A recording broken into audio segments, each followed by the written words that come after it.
Ngayong umaga nga mga kaprobinsyano, excited nga akong pumunta dito sa aking grow a garden. Napasin ko kasi itong bunga ng tanim nating upo pwede na palang pitasin. Nakakatuwa nga at ilang linggo lang mapapakinabangan na. Kaso nga lang hindi ganun kahaba ang bunga nito. Pero kahit ganito lang ito kaliit mga kaprobinsyano, masisigurado ko namang ito organic dahil hindi pa natin ito na-sprayan ng anumang gamot. At dahil bagong pitas nga, ito na ang ating magiging pananghalian. Tapos sasahugan nga natin itong sardinas. Simpleng-simple lang ang ating lulutuing pananghalian ngayon mga kaprobinsyano. Panigurado nga mapapakomment yung mga mahihilig sa ganitong ulam. Sa aming mag-anak kasi mga kaprobinsyano, ito ang nagsasalba lalo na kapag pecha de peligro. Tipong mag-aalas 12 na ng tanghali wala pa kayong naiisip na iulam. Sa totoo nga lang mga kaprobinsyano, itong recipe na ito, ang kauna-unahang ulam na aking nailuto. Naalala ko nga nasa 12 anyos pa lang ako noon nang ipinaluto sa akin ito ng aking ate. Nung ako nga nakatira pa noon sa kanya sa Tarlac at mahilig din kasi magtanim ng gulay yung aking ate noon. Paborito pa nga namin na sardinas noon mga kaprobinsyano yung Youngstown. Kaya nga nung makita kong pwede nang pitasin itong upo, dali-dali kong ang pinitas para maigisa sa sardinas. Sandali lang naman itong lutuin mga kaprobinsyano. Kapag naigisa mo na nga ito't natimpla ng mga ilang pampalasa, ilalagay na natin itong ating nagayat na upo. Bali sasabawan nga lang natin ito ng mga nasa 2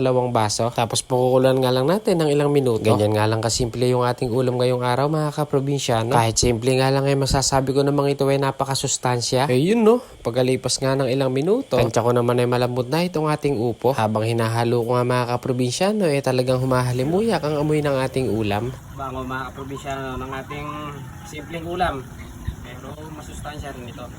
Tikman muna natin itong ating ginisang upo na may sahog na sardinas.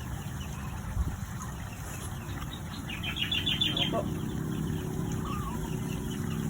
Manamis-namis ang upo. Sarap. At dahil luto na nga itong ating pananghalian, ito at diretso na natin sinandok mga kaprobinsyano. Na-excite nga ako mga kaprobinsyano at na-miss ko rin talaga yung ganitong ulam. Kahit simple nga lang, talaga namang nagpapaalala sa aking kabataan. Ayun no, pinlating pa ng bahagya. Ano pa hinihintay? Tara po't samahan nyo na po kaming mananghalian ng aking prinsesa. Kain na po tayo.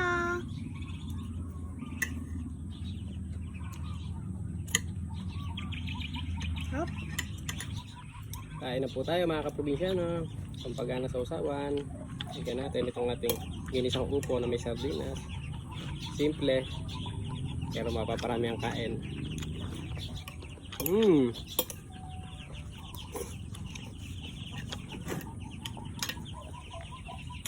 Miss ko mga kaprobinsyano yung ulam na una kong nailuto simula nung bata ako.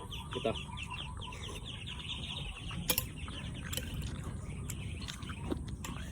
Sarap ng press na upo. Manamis-namis.